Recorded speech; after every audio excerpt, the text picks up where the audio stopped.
Madam Chair, we're live. Thank you so much. So I should get Prime Gov up. Sorry, I had the wrong meeting up. 1 second. We did finance last night. All right, it is 5:05 p.m. I'm going to call the June 21st Quality of Life Committee meeting to order. If I could please get a roll call.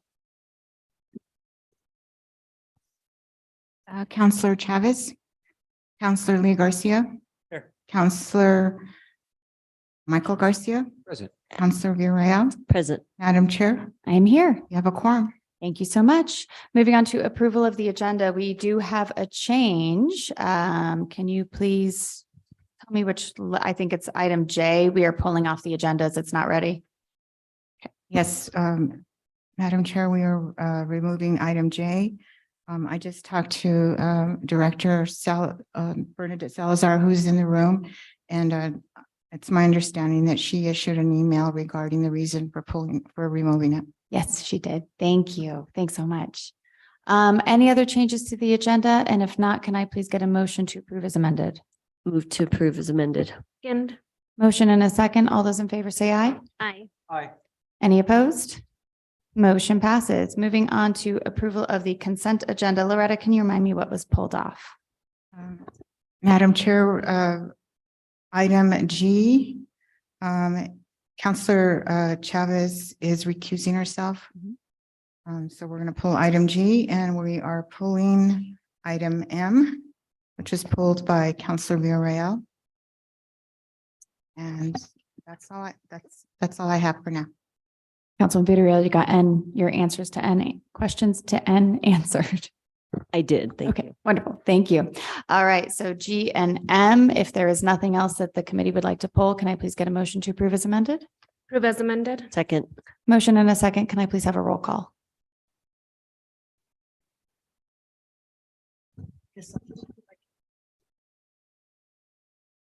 Councillor Lee Garcia, Yes. Councillor Michael Garcia, Yes. Councillor Villarreal, Yes. Councillor Chavez, Yes. Chair Cassett, Yes, motion passed. thank you so much. Moving on. Oh, thanks, Ben. We appreciate the mic. Moving on to our presentation, we have the Santa Fe Housing Initiative Safe, Stable, and Supportive S3 presentation. Kira Ochoa, our Director of Community Health and Safety, Leslie Garcia from the Community Funding Officer Administrative Director. And it looks like Director Sanchez is here too, so take it away.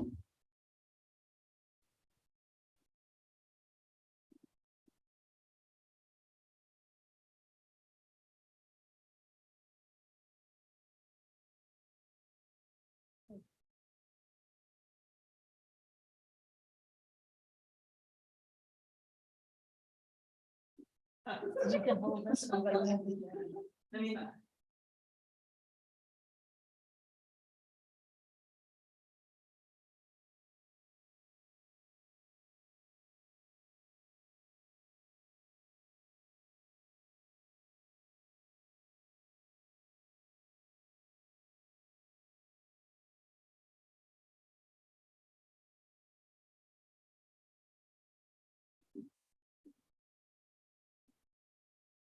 Thank you.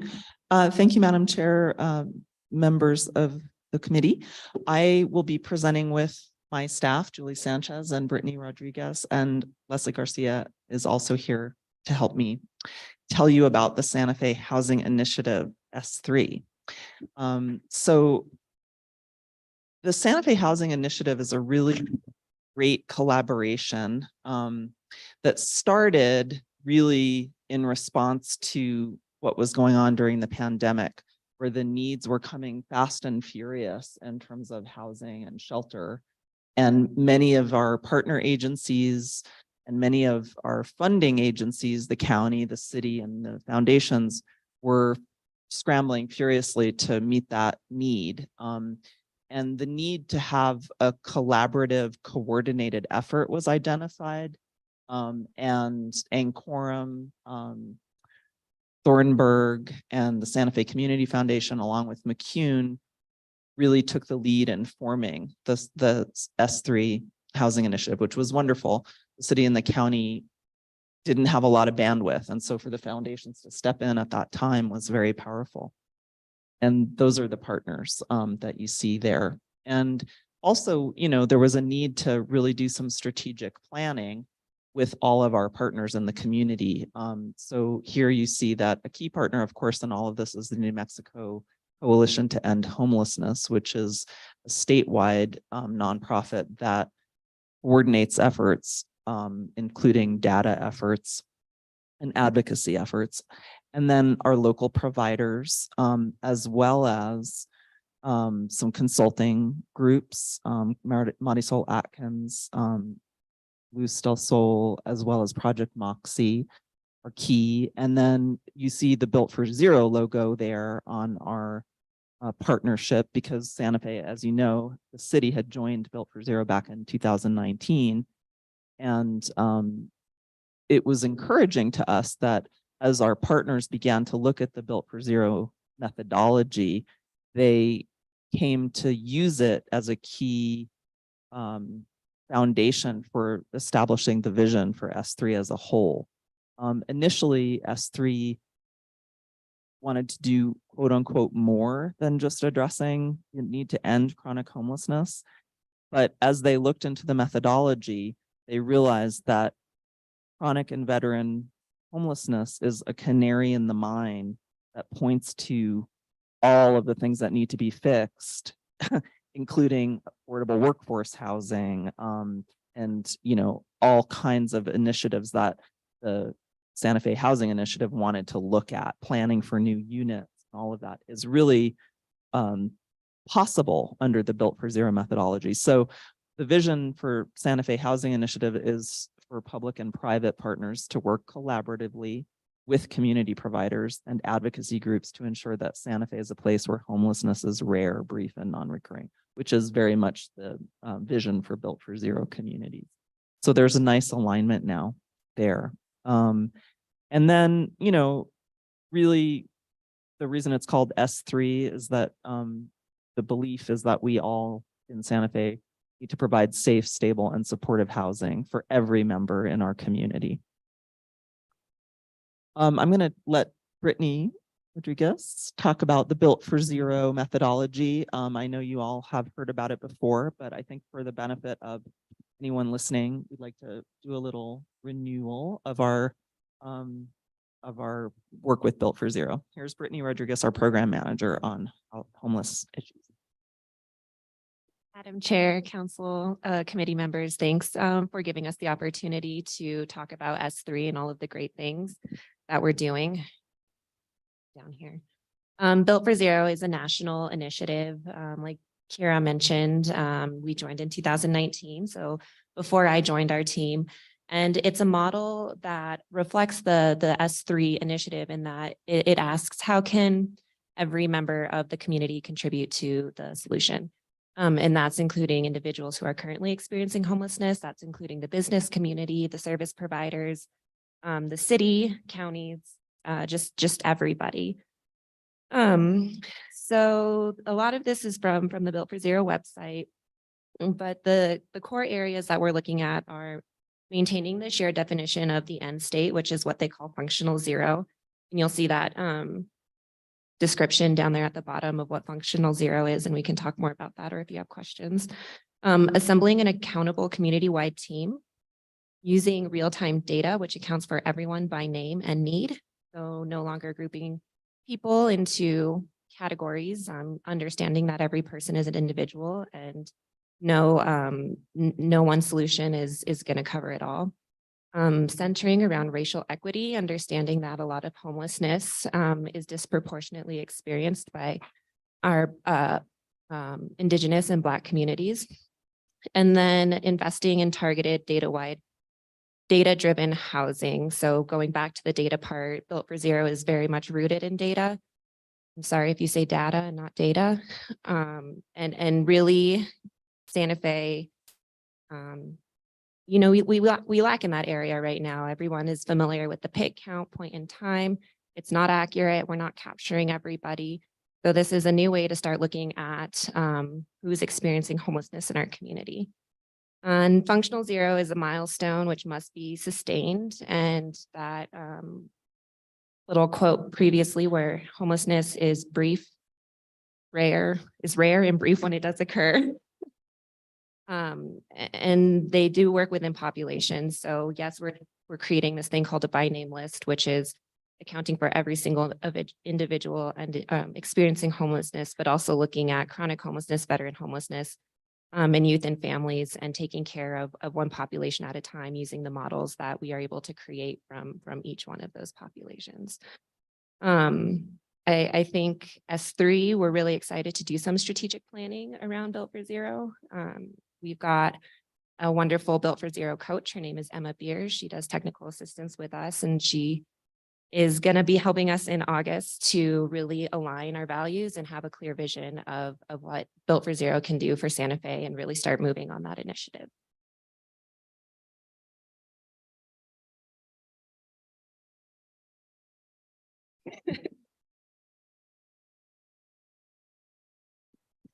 Thank you, Brittany.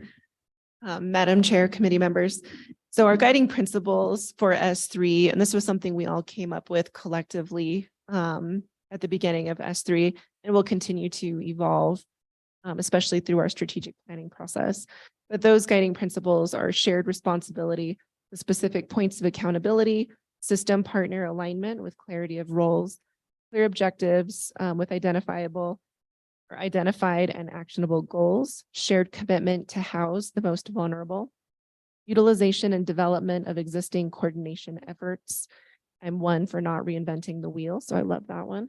Inclusion and alignment of various plans that are presently underway, enhancement of quality service provision through performance incentives, collaboration with other system partners, especially behavioral health, shifting from looking at deficiencies to really focusing on strengths, shift from culture of scarcity to one of abundance, and the willingness to have hard conversations, which is hard to do in any collective impact work like this. And so really S3 is made up of 6 key goal areas: preservation and prevention.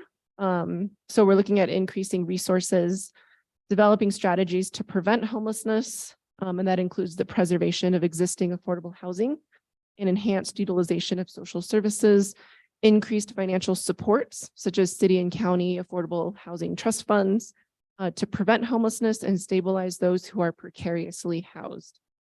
Also support for local regulation and land use policy changes that increase housing stability for residents. The second goal area around emergency shelter is to create and further develop collective community agreements specific to emergency shelter provisions, including expanding options for emergency shelter care to include safe and legal outdoor sleeping spaces and non-congregate shelter, and improving shelter access to housing and support service resources. The third goal area is buildings, increasing buildings and housing units.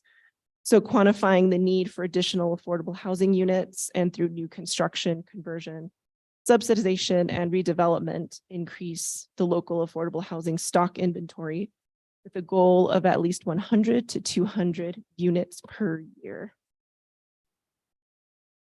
The fourth goal area is individual vouchers and program-based vouchers, increasing funding for housing vouchers, both short and long term.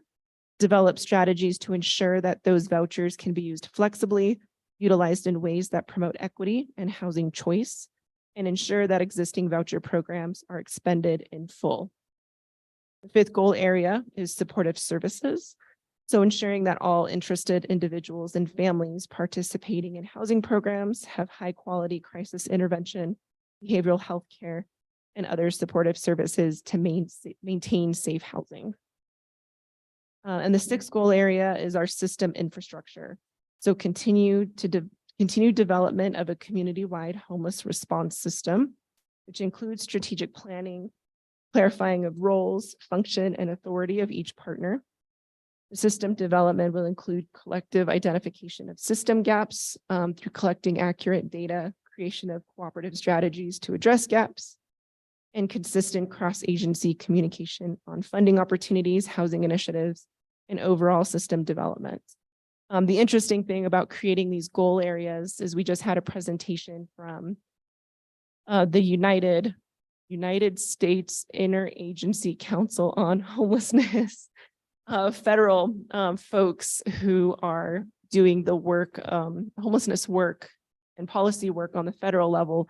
And actually, a lot of these goals align with their key strategic areas that have just been released in their new all-in strategic plan.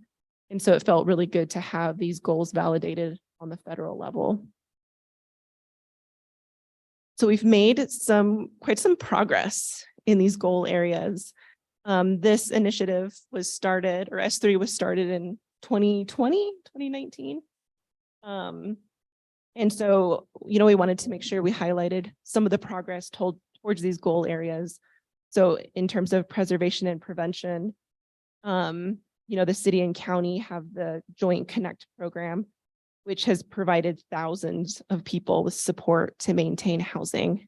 And a lot of that is because of the support of the governing body, because of the ability to allocate CARES Act funding and ARPA funding and direct cash transfers to individuals who are most vulnerable for losing their housing, especially during the pandemic.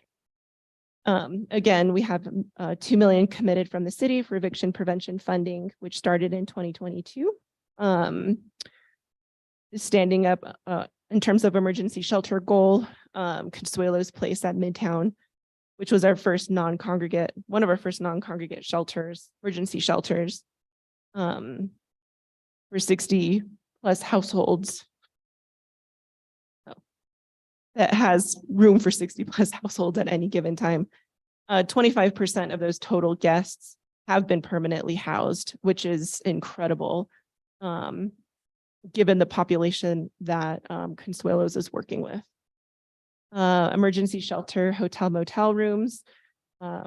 We had over 400 individuals staying in those during the pandemic, which again was another non-congregate shelter with supportive services. And we saw a lot of successful outcomes from that as well. In terms of buildings and housing units, the Santa Fe Suites was stood up in 2021, which provides permanent housing for 120 households. Lamplighter is in process of being completed, and that's going to be permanent housing for 58 households. That'll start becoming available in 2023. And then thanks to our philanthropic partners, we were able to fund a landlord liaison position that improved local landlord engagement. And currently that position sits at the New Mexico Coalition to End Homelessness, or at Consuelo's Place through the New Mexico Coalition to End Homelessness.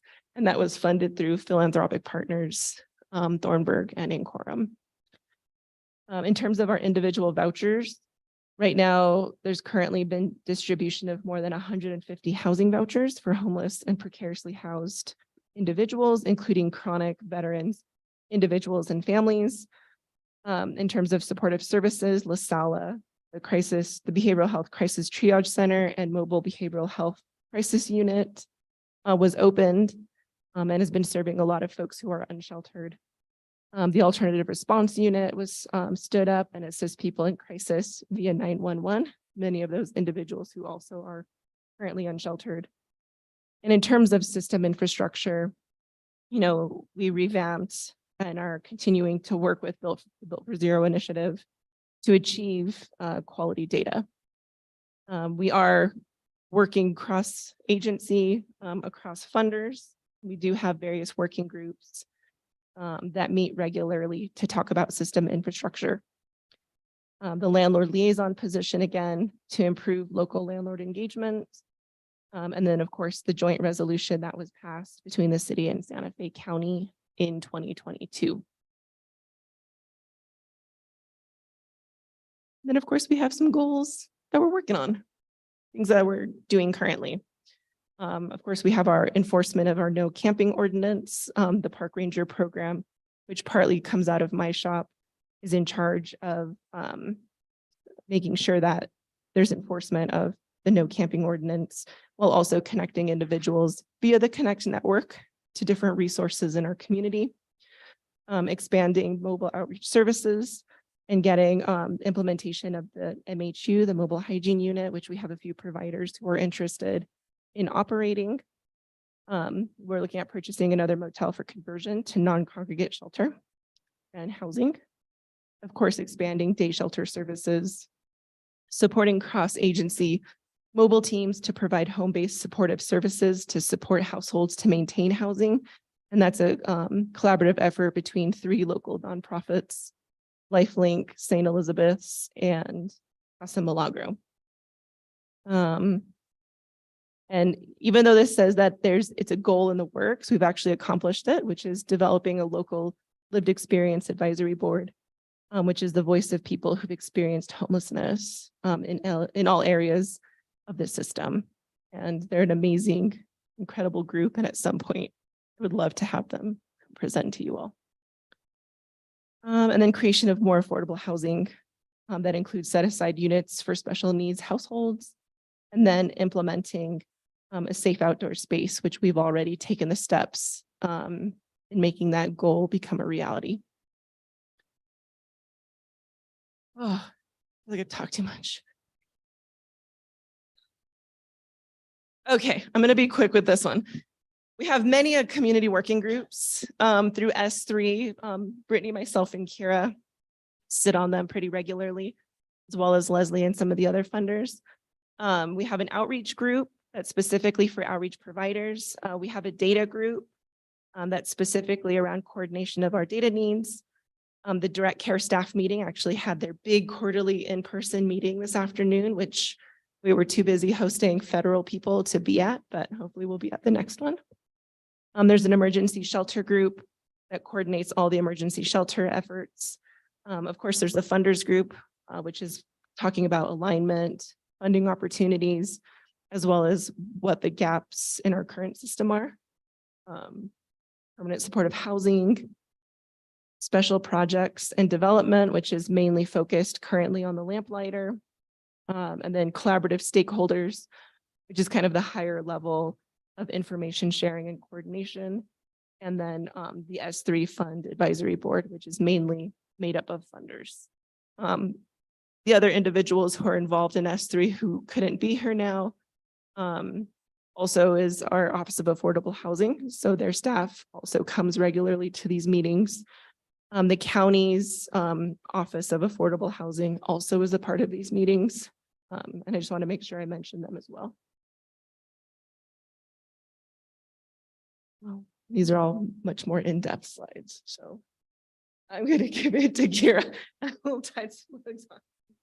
These are in your packet. So if you're feeling really wonky and you want to dive in, you can dive in. But, I think the data piece is huge, and I'll go off the map here a little bit. I think honestly, when we started in Built for Zero in 2019, our partner at the coalition was meant to be the data lead, and we were the community lead. And I think people felt in the community at that time, I'll say that we reached out to a lot of different funders at that time and worked to bring them into the Built for Zero and get them excited about Built for Zero.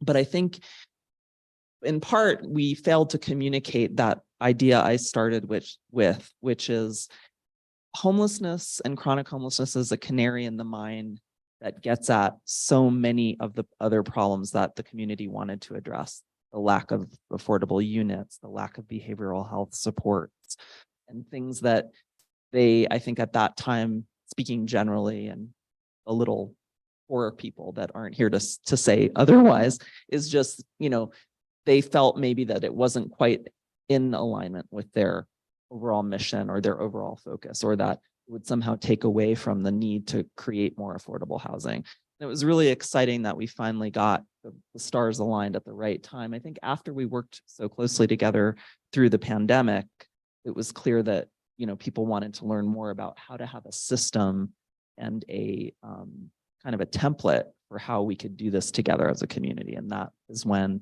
we also had a change of leadership at the Coalition to End Homelessness. And the new executive director, Monet Silva, immediately embraced the Built for Zero methodology. And that is exciting because, as I mentioned, they are a statewide organization. And New Mexico, Santa Fe's data is part of the what's known as the balance of state data. So really, for the data piece to come alive and work, for us to say we've effectively made change in understanding who's in need of what and who's on our by name list in Santa Fe, we really were linked to the mothership of the New Mexico Coalition to End Homelessness. So we're super excited that the new director has embraced the Built for Zero methodology, that she's drawing on some funding from actually Community Solutions, the Built for Zero nonprofit, to get some capacity within the coalition to help us do this in a new and different way around the data.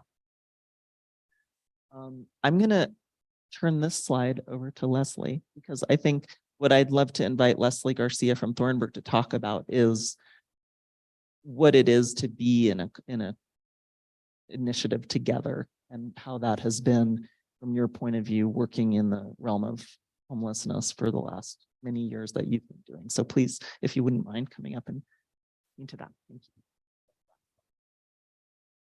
Thank you, Kara. Madam Chair, committee members. I have been with the foundation for 9 years and have traditionally funded operational grants for many providers in Santa Fe, probably 40 different providers.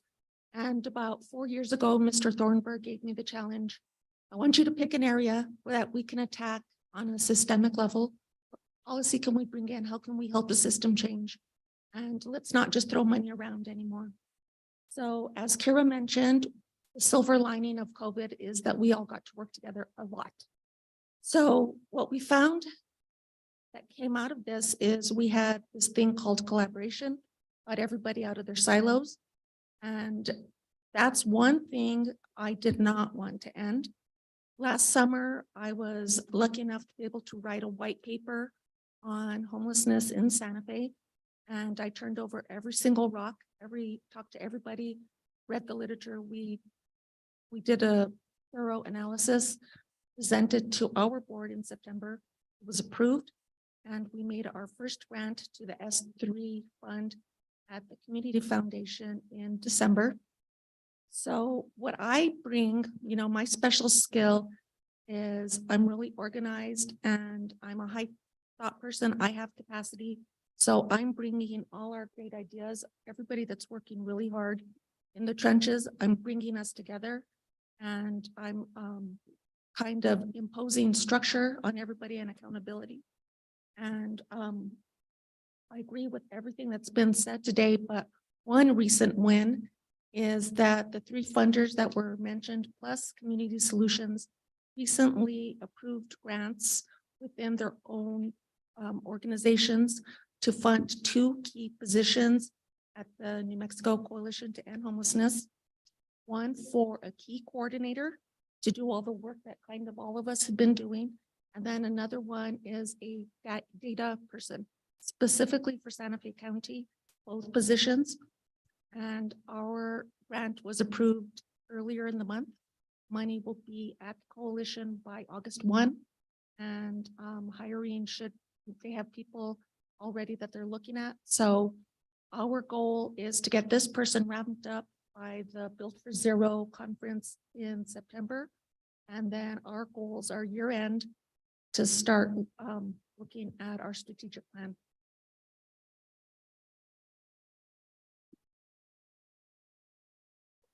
Thank you so much, Leslie. And with that, we're happy to stand for questions. Wonderful. Thank you so much. And no need to excuse your allergies. You should have heard me about a month and a half ago. I was literally squeaking. It was a great time. So thank you so much for being here. And thank you, everyone, for this presentation. It really is encouraging to see so many different groups coming together to really be looking at this, because we know that it's a really large issue to get your arms around, and it's more than I think any single organization can do. So thank you for getting everyone to the table. Questions, comments from members of the committee? Counselor Michael Garcia. Thank you, Madam Chair. Thank you to the presenters. I really appreciate the update. I do get a couple questions. So in the presentation, one of the goals, and I think it's a very big one that we can have a whole strategic plan around, is building housing units. Later on in the presentation, it's estimated that, and I think this is countywide, not citywide, that we have a shortage of roughly 7,500 affordable units. And so our initial plan is to, I think, somewhere, let's go with the 200 number, the high number, develop 200 per year. If we were to take that 7,500 number and with the 200 number, that would take us 37.5 years to meet that, which is beyond the remainder of probably of my lifetime. And I think if we can have a more strategic approach to this, because I like that we've got the goal of 200, but it's obvious we need much more than the 200 per year. So I guess if my question revolves around how do we plan on achieving the 200, because I think that the systems we have in place, whether it's fee and lieu, which is obvious is not working, the purchase of hotels that adds about on average 100 per process, so that gets you halfway there. So I guess what is the strategy around trying to tackle that huge number of 7,500 units? Because ultimately what happens is folks can't afford to live here. They move away forever. Unfortunately, they're not coming back. And so we want to do everything we can to keep folks here and keep that affordable housing market and inventory robust. And so I guess didn't know if there was any type of plan beyond that target number. Madam Chair, Councilor Garcia, thank you for the question. I will say that I am not the expert in that realm, and we're lucky in the housing initiative to have both housing folks from the county and the city, Director Ladd and her counterpart from the county at the table. I would defer to them, who are not here to answer that question on that. But I would say that the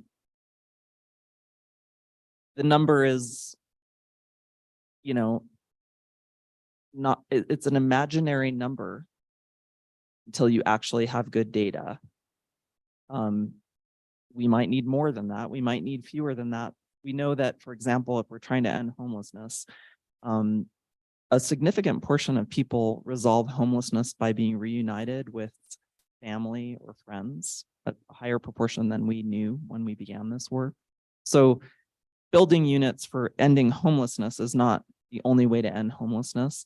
But in terms of, you know, how we're going to achieve that goal of building more units, I might actually defer to Director Brown to talk about, you know, some of the strategies that affordable housing has. I think the main strategy with this initiative is to collaborate, is to know what is the county doing, what is the city doing, can other funders step in as our partners in S3 have on the Lamplighter project, because those motel conversions can be done relatively quickly, right? And create units. If we did one a year, that's 100, but if we did 3 a year, that's 300. And so then we exceed our goal. So I don't know, Director Brown, if you wanted to add anything. Thank you, Director Choa. I don't have anything really more to add that I think Director Ladd would want to be the expert on, but I think about the housing strategy, and there are 3 buckets I would like people to think about. There's kind of the foundation bucket that provides investment, impact investing for housing of this nature. Then there is the private market that provides housing that is a mix between market and affordable. And then there's the municipality that partners with the city, the county and the state. And as we look at the things we're doing on the municipality side, there is Midtown, of course, we have development there. There are some scattered sites that we're looking at that we want to work on. There's also this partnership we're trying to grow with the public school systems. They have some land that we'd like to help them with. And then there's also our partnership with the county that we could leverage more federal grant money. And then lastly, there is the purchasing of motels, hotels, lamplighters, an example of that. So I think that's kind of where my expertise sort of starts to land, but that gives you a framework of how we may look at it from a housing standpoint.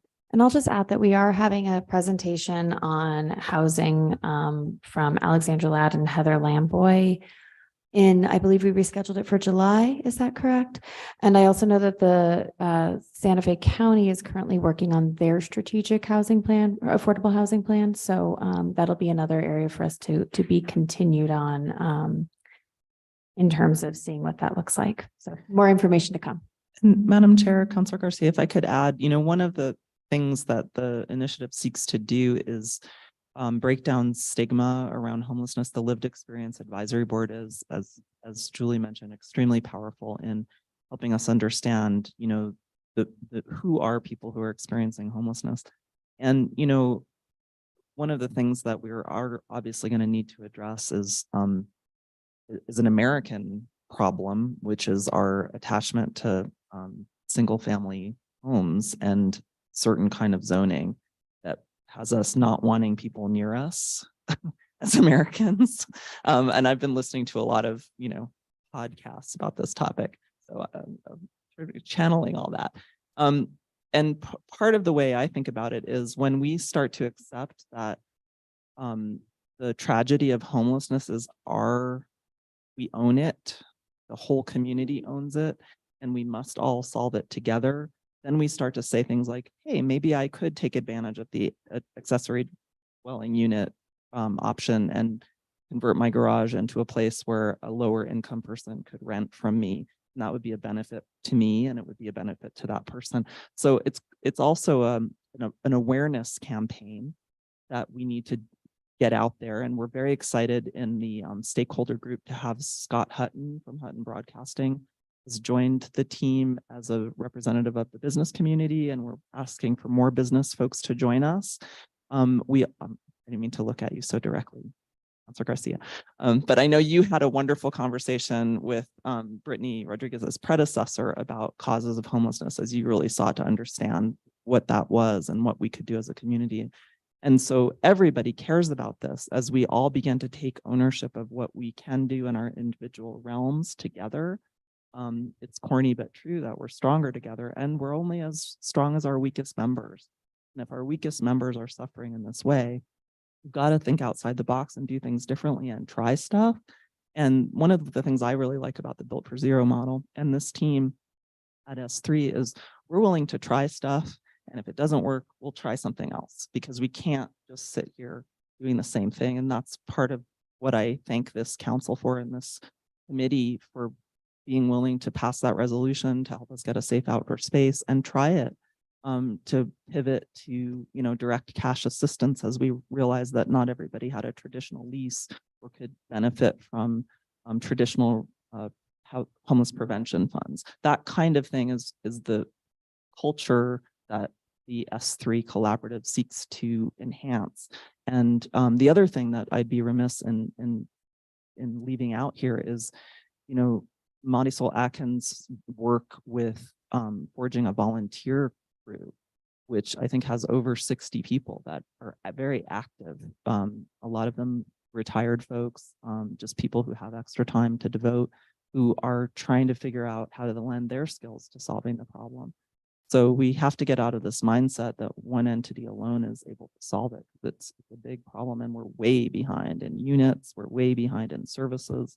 But what we're not behind in is, desire to solve the problem and now I think to work together. And Leslie undersold herself as somebody who can organize people and keep us accountable. Without her, I feel like we would just be floundering off in our little satellites. She's got a real superpower there. And so that has just been huge for us as we, in the city and the county, and our systems are very, rigid in a certain way, to have Thornburg or Ancorum reach in and say, well, we can do that part. We can do that part.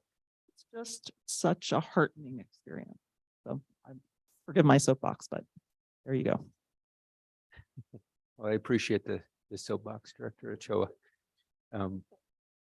Councillor Cassett's comments around the county strategic plan kind of spurred in my memory that I think it was in 2021 springish that the council adopted a resolution directing the city manager to work with, I think, Director Ladd to develop a work plan around affordable housing. And I don't know if we ever accomplished that, because I think that would be a good tool to bring to the table.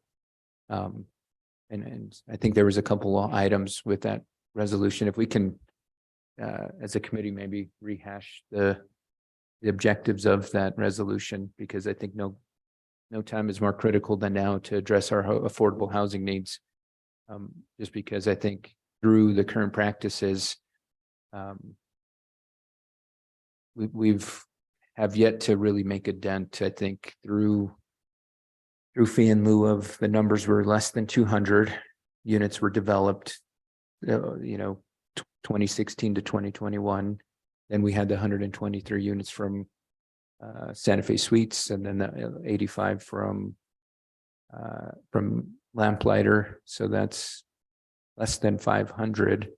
And when you've got that number of 7,500, we need to achieve higher. And I appreciate what we're doing, but if we can have, I think this work plan would really allow us to figure out how we can achieve and set realistic goals. I don't want us to see that number and say we're gonna accomplish this in 5 years and fall flat on our face. We need to set up a plan where it's achievable and more importantly sustainable. I think it's incumbent of us to do everything we can to provide housing opportunities, not only for the present, but I'm thinking future generations. That's where these are the systems we need to develop and set up in place.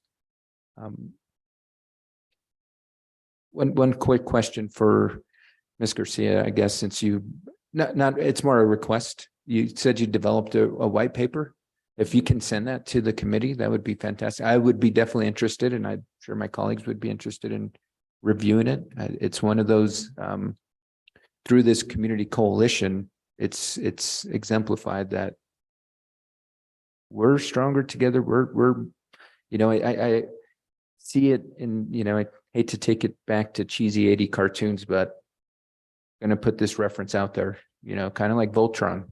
I don't know if folks are familiar with that. Voltron was this big giant robot, but it was comprised of smaller pieces. And so when you come together, you form this big earth-saving robot that I see this community coalition doing, except for the mission is for achieving our affordable housing goals. Not Thank you. I think we might have a new mascot. But I was hoping that you were going to go with, what was it, Captain Planet? And everybody comes to, that's where I was going with it. I think that one was 90s.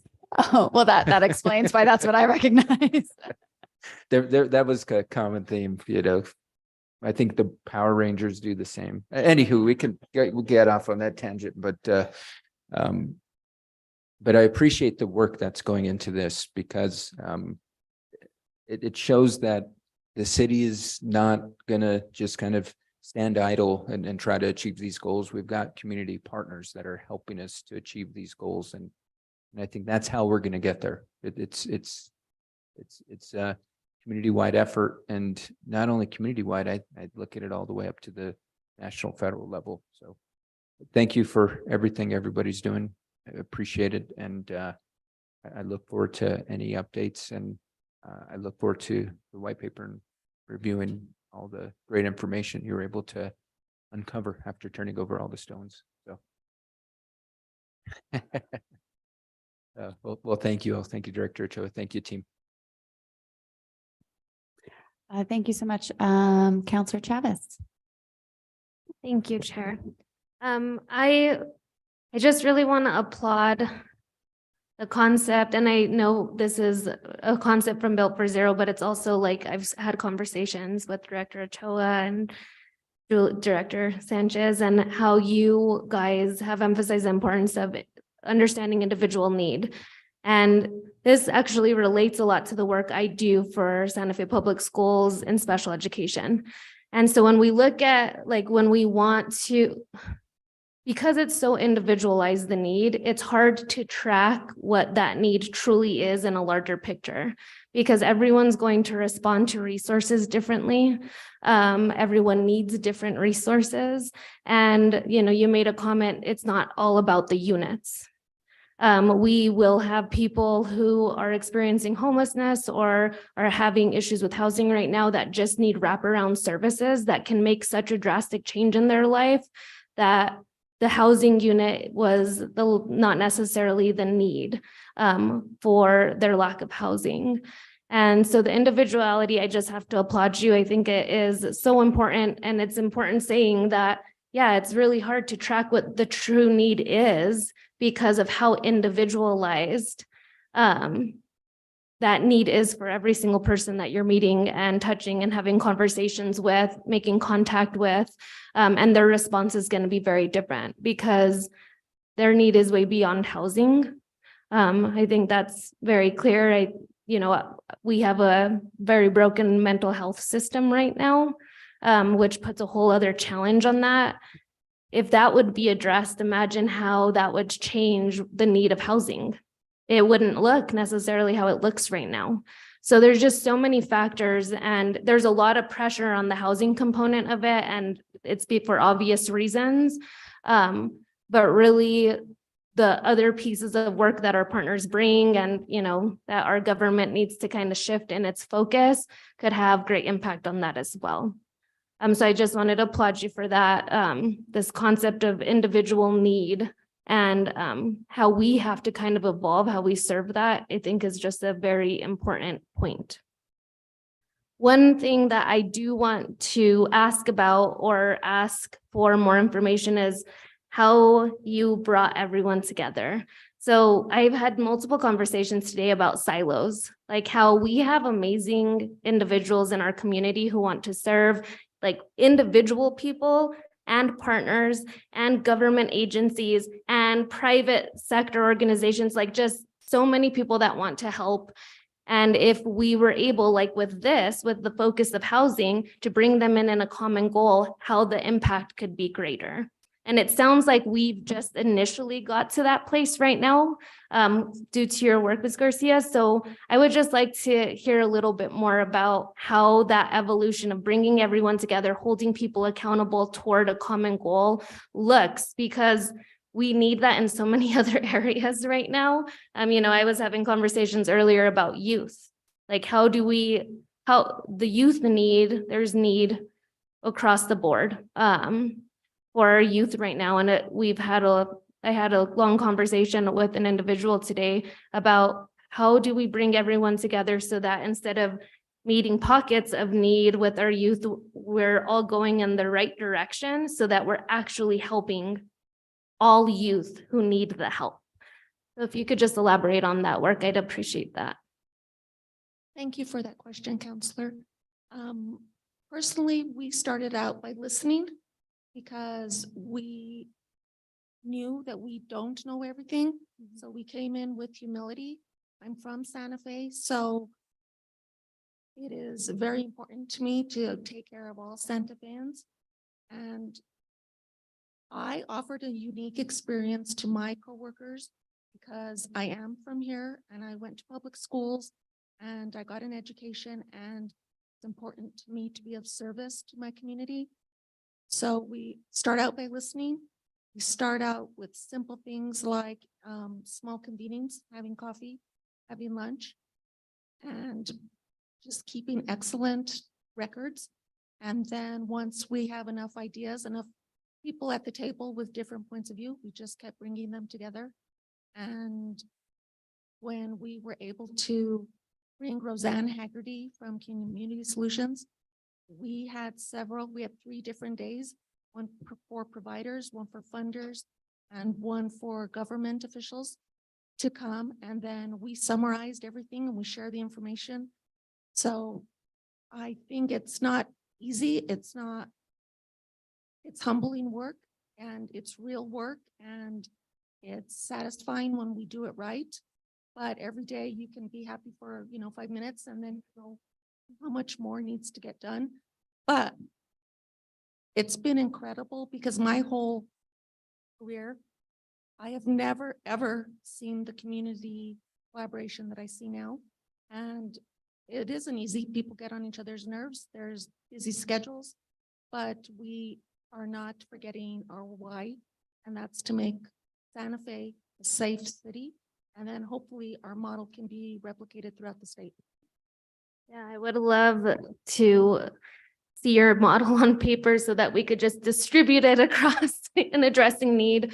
So thank you for your work. But I like how it just starts with that simple listening. I know I've mentioned it, I think, in governing body before, like, actually hearing others' perspectives and us starting with truly trying to not agree, but understand and respect, right? Because I think we often focus on agreement or disagreement, and that gets in the way of progress, because that's not what it's about. What it's about is having a common goal and figuring out what that is based on truly taking time to listening different individuals' perspective.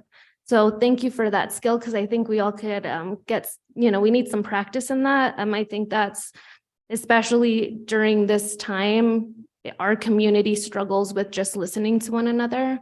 And I think that is part of the pieces of why we're experiencing division and just the rough time that we're experiencing as a community right now. So thank you for that. Thank you so much, Counselor. Any other? Councilman Villarreal? Thank you, Madam Chair. Thank you all for your incredible work daily. This is just a snapshot of what you're doing. So I just really appreciate a summary, but I know there's a lot more to it and there's a lot of behind the scenes. And so just appreciate all of you.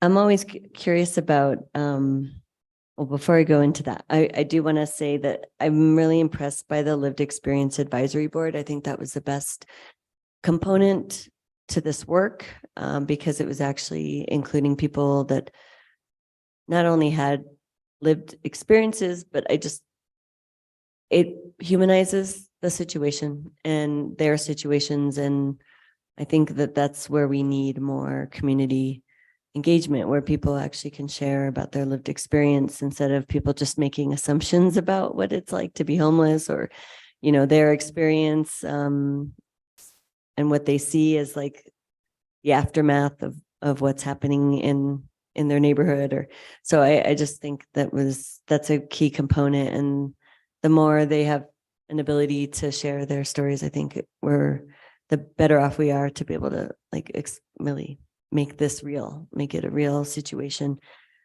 And then the other thing I wanted to add is about, or actually more of a question. I'm really interested to hear more about the landlord liaison here today, liaison position, because I hadn't heard about that. And we know that there's issues in the community, and what tenants and renters are experiencing. And so I'm just curious about that. And that was funded through what source, and how are we engaging in that position and solving kind of these really systemic problems we have in our community around this? Madam Chair, Councilman Villarreal, thanks for that question. So that position is funded, as Julie mentioned, by Inquorum and Thornburg, and I believe the whole S3 fund. Is that correct, Leslie? So all of the foundations, and that was an identified need as part of the strategic planning for S3. And there was a lot of discussion about where that person should live and be situated, and it was decided that the role should be at the Coalition to End Homelessness. It evolved that the sort of physical location for that person is at Consuelo's place. There was discussion about, should this person be a city of Santa Fe employee, a county employee? And I think that's still something we need to look at as to where that person could be most effective for serving the entire community. Annie is that person's name, and I'm blanking on her last name. Hewitt. I should know that because I have a Hewitt in my family tree. Annie Hewitt is a powerhouse of a person who has been very instrumental in that 25% housed rate out of Consuelos, because she builds those relationships with landlords and helps assure them that they'll have supports for their tenant if they're going to take what they don't risk a leap of faith into the unknown of maybe renting to a formerly homeless person. So she's been a really great resource for the community. And I think she's a bit of a hidden secret, and that's a problem. So we are having conversations in the S3 group about where that position would ultimately want to live and how to sustain it and potentially even grow it. We do have funds in the city budget for, like a tenant hotline and, that kind of thing. So we're trying to thread the needle there, but it's strange, but true how siloed it can be even with the best of intentions. So I think we have a great foundation to build off of, in that she's a very effective liaison. But we need to probably look long-term about whether that's the right location for that role. So it sounds like they're assisting more in the area of like connecting with landlords so they know about well, maybe you could tell me, but housing folks, or I guess I'm envisioning vouchers and trying to get more landlords to accept vouchers. That's what I would think is needed out there, but maybe you can say more. Madam Chair, Councilor Villarreal, that's exactly what she's doing. One of the conversations I had with her, Brittany and I are working with the New Mexico Health Equity Partnership to do a mini storytelling project. And we just happened to run into Annie. And actually the biggest thing that she's addressing right now is eviction prevention. And so she's working with people who are currently housed, but they're unstably housed, and they are coming up running into issues with their landlords for a number of reasons. Sometimes it has to do with their roommates. Sometimes it has to do with the quality of the housing they're living in. And then sometimes it just has to do with conflicts with neighbors. And so she's been acting as a mediator in order to keep people housed. Her biggest struggle right now is not having access to flexible funding, which we're hoping to change and shift. But yes, she is definitely connecting voucher recipients into housing. She's also doing the eviction prevention piece. And then she's also educating landlords on the clients that she serves through Consuelos to get them into permanent housing. Yes, all those are super important. And so when you say flexible funding, isn't the eviction budget that we just approved, would that be a source of flexible funding for this particular need? Yeah, it's gonna, Madam Chair, Councilor Villarreal, it's gonna be open to all community members, but we really want to tailor it to the expertise of somebody who's deep in the housing world. So it would be great to find partners. And I Kira had brought this up with the eviction prevention hotline. It would be really great to have multiple partners being able to access that source of funding, because we know that not everybody goes to one organization, similar to what we were talking about, things being siloed. But making sure that all of the nonprofits are educated to be able to access that funding, including the liaison. Thank you for that. I'm excited to hear about this position, and I'm hoping they'll be proactive in that. I don't think landlords always know how vouchers work, and there's assumptions being made about the people that have vouchers. And so it would be great to have more of an educational component. And I'm hoping that will continue for this position, and that we have the position, and hopefully more people know, our service providers will know about this person and how they can potentially support their clients as well.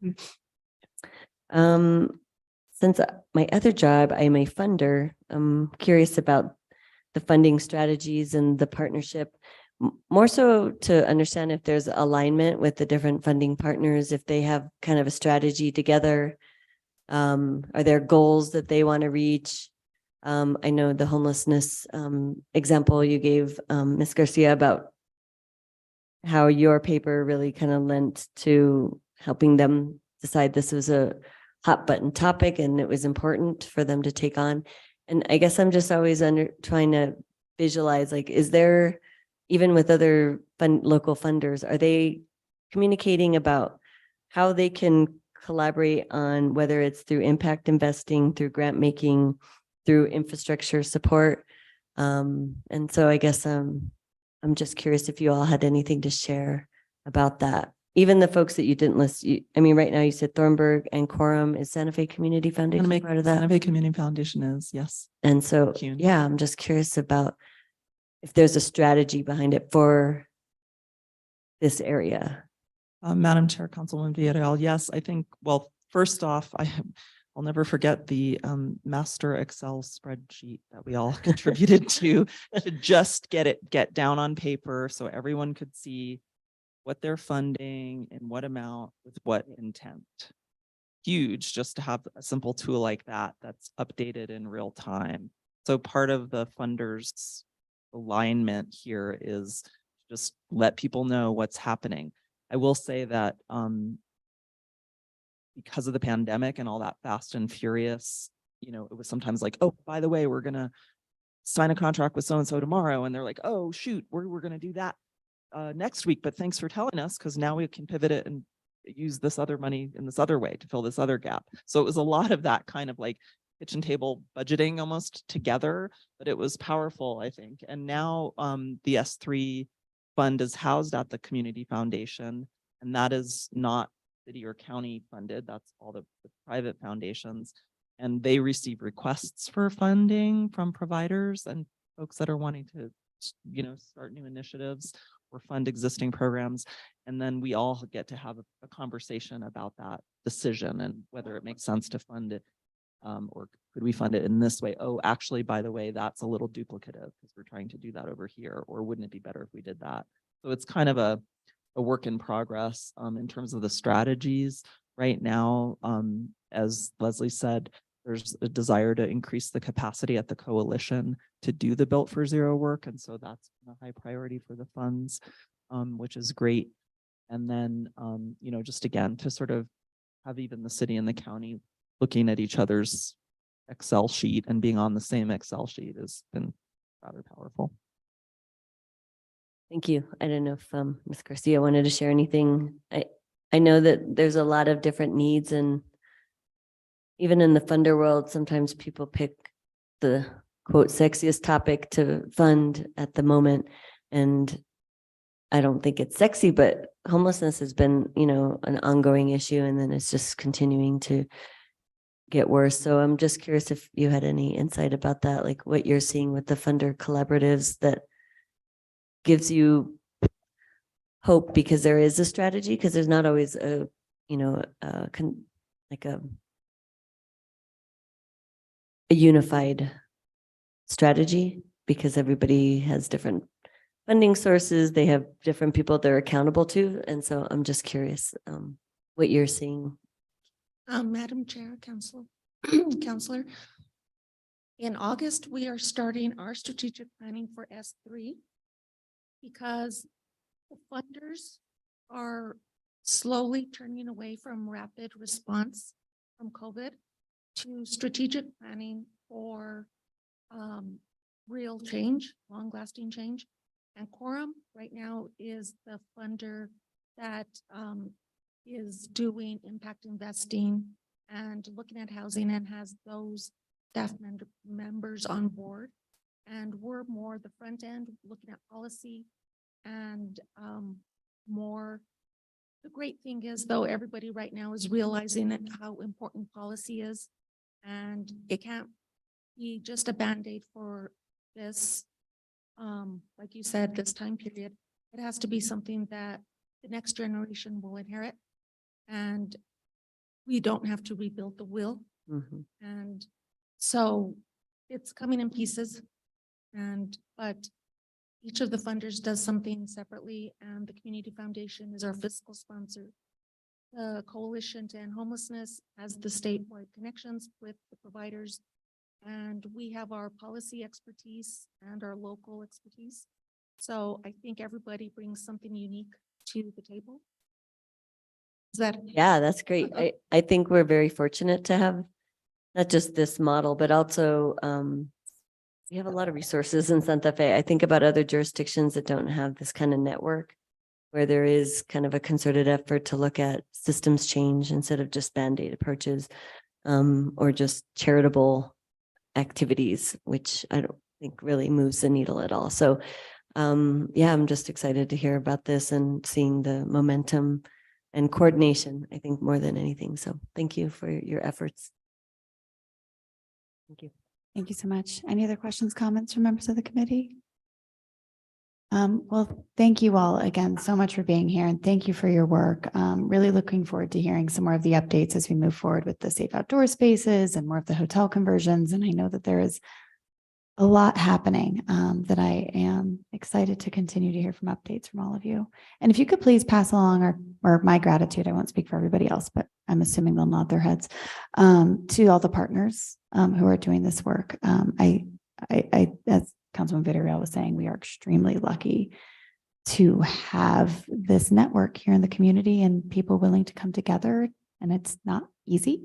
That part's always a lot harder than we think it is. So really want to make sure that this gratitude from everybody is shared with the members of the coalition. So thank you.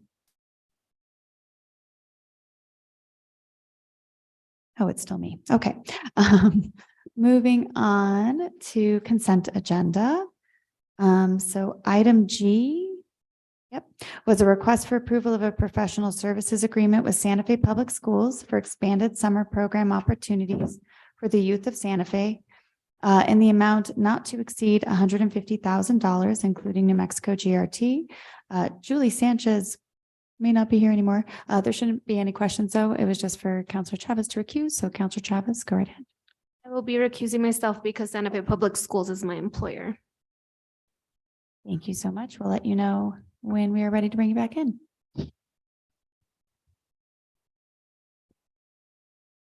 Okay, any questions or comments from members of the committee, or is there a motion? Move to approve. Second. Motion and a second. Can I please have a roll call?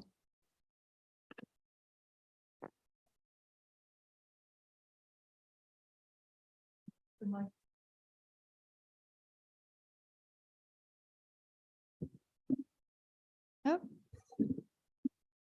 Counselor Michael Garcia, Yes. Counselor Lee Garcia, Yes. Counselor Villarreal, Yes. Chair Cassett, yes. motion passes. Thank you so much. Can somebody go grab Councilor Chavez real fast? Thank you, Director Brown.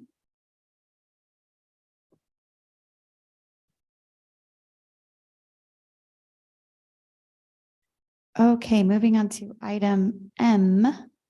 It's request for approval of a professional service agreement with Proyecto LLC in the total amount of $182,847 for the continuation of the Midtown Management Services for phases 3 through 5. We have Rich Brown, our Community Development Director, here to answer questions. And Councilwoman Villarreal, you pulled this. The floor is yours. Thank you, Madam Chair. I had questions about this in finance. I know it was yesterday, so I was wanting to see if additional information was available to find out what we started with in this contract and where we are now with the amount. And just calculating what you sent me from 2020 to 24, was it 24? Sorry. 2022 Okay. and then 2023. 2020, okay. We weren't able, Madam Chair, Councilor Villarreal, I wasn't able to extend the contract I had to 2024 because I was juggling all the hats and I didn't know that I had to actually submit an amendment to actually extend it further. So it's 2 years and a half. I guess I'm trying to figure out what we started with when we had this contractor join us in 2018 and then where we are now. I guess I'm really just asking, has it gone up? Oh, I'm sorry, Madam Chair, Councilor Villarreal, it actually has gone down just by 100 or so with the GRT, but it's still 7,000. So it hasn't changed. So for the last now almost 3.5 years, we haven't changed the monthly rate. Okay, so the monthly rate still is 7,000 Mhm. a month for that person to work 12 months a year? Yes, Okay. per month. Yes, every month. And then so you're saying it hasn't changed since 2020? I'm still looking for the contract from FY 19 and FY 20, but I sent today the contract for you from FY 20 to FY 22. And the the agreement allowed for an extension up to 2024. And I just didn't see that I had to submit an amendment. So this is why this new contract is in place. It's weird because I'm confused about the last contract you sent me because it said for 4 years, starting in 2020 to 2024. No, the Madam Chair, Councilor Villarreal, if you look at I think it's called the summary of contracts. You look at the summary of contracts, it's stated, start date is July 1, 2020, and then it says term date 6/30/2022. But Huh? if you go to the second part of the page, I'm sorry, the determination page, it's called source request and determination page. It says estimated cost $260,000 over 4 years, and the term of contract is 4 years, 7/1/20 through 6/30/2024. So we had the ability to extend the contract in the prevailing years, but I did not know that I had Okay. to come to the council, send an amendment through, Get get it. it approved. And so I didn't know that until I went back to purchasing to say, hey, I need to put some POs in. And they're like, nope, you're expired. There's a certain amount of days that you get from the Got it. date of this determination, and I missed that. Okay, So that's why this. that's helpful because I was like, I didn't understand. It's an ability to have 4 years of a contract, but every 2 years you have to Yes. come back and renew it. Yes. Okay. Exactly. And this, Madam Chair, Councilor Villarreal, this new contract is only for 2 years. It's the final contract. Got it. Okay.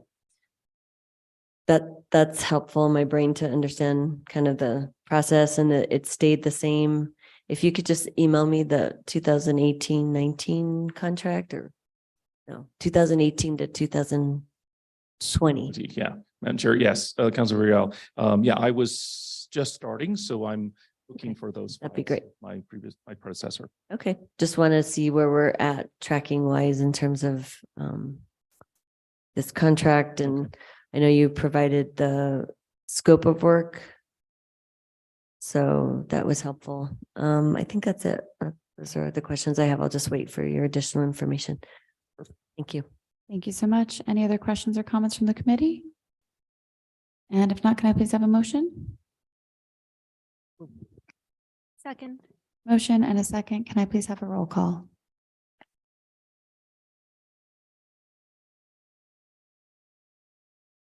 Counselor Chavez, Yes. Counselor Michael Garcia, Yes. Counselor Lee Garcia, Yes. Counselor Villarreal, Yes. Chair Cassett, Yes. motion passes. Thank you so much. Moving along, matters from staff. Any matters from staff today?